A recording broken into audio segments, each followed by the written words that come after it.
दसिया मैं अपनी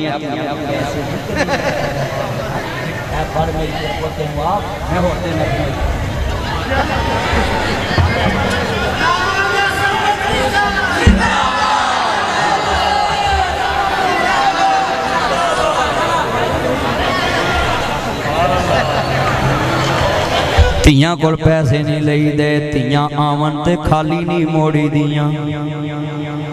अल्लाह बरकत दे। इस धी दा नाम की मेरी दा हैं हुरैन फातिमा मेरी धी। अल्लाह जानदा धीयां नूं खाली नहीं मोड़ीदा।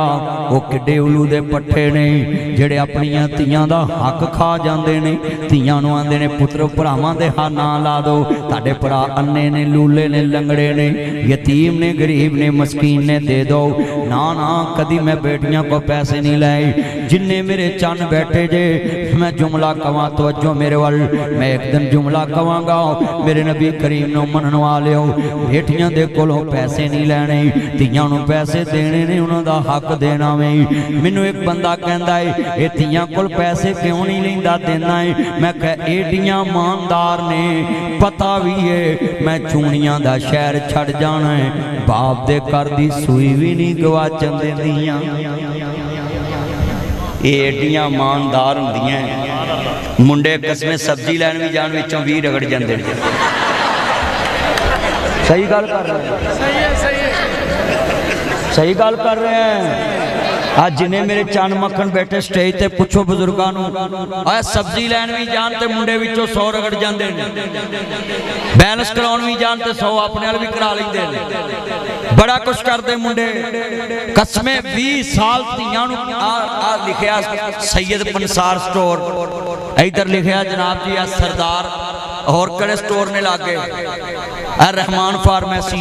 ये तिन्ने नाम लिखे ने हैं। मैं तुहानूं सवाल कर लगा तवज्जो रखिया जे ए नाम लिखे ने। इन्हां नूं पता लग जे मैं महीने बाद दुकान वेली करनी है, ना पेंट नहीं कराना। इन्हों पता लग जाए मैं महीने बाद दुकान वेली करनी, नवा फर्नीचर नहीं रखना। पर बेटियां ऐ सुन लो, ऐ फातिमा बेटियां एडियां अनमोल ने।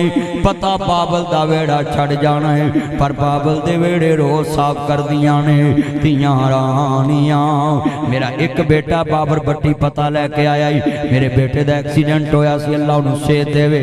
नुरेज नासर मदनी मैनूं एक दिन कहंदा है ये वेख के आया बच्चा बड़ा शर्मीला है। ते मैनू कहने लगा पापा आप मुझे झिड़कले ते मेरी बहनों को नहीं झिड़कते, आप हैरान हो जाएंगे। करदार घर से मिलता है, जुमला करदार से बनता है। मेरा करदार होएगा ना घर च ए। ते मेरे बेटे ने सवाल किया है पापा आप मुझे झिड़कले ते मेरी बहनों को नहीं झिड़कते। मैंने बाकी बेटी केड़े मौके ते तू आई है, मेरी सारी तकरीर का रुख तू चेंज करता। जुमला सुनने वाला है। मेरा बेटा कहता पापा आप मुझे झिड़कले ते मेरी बहनों को नहीं झिड़कते।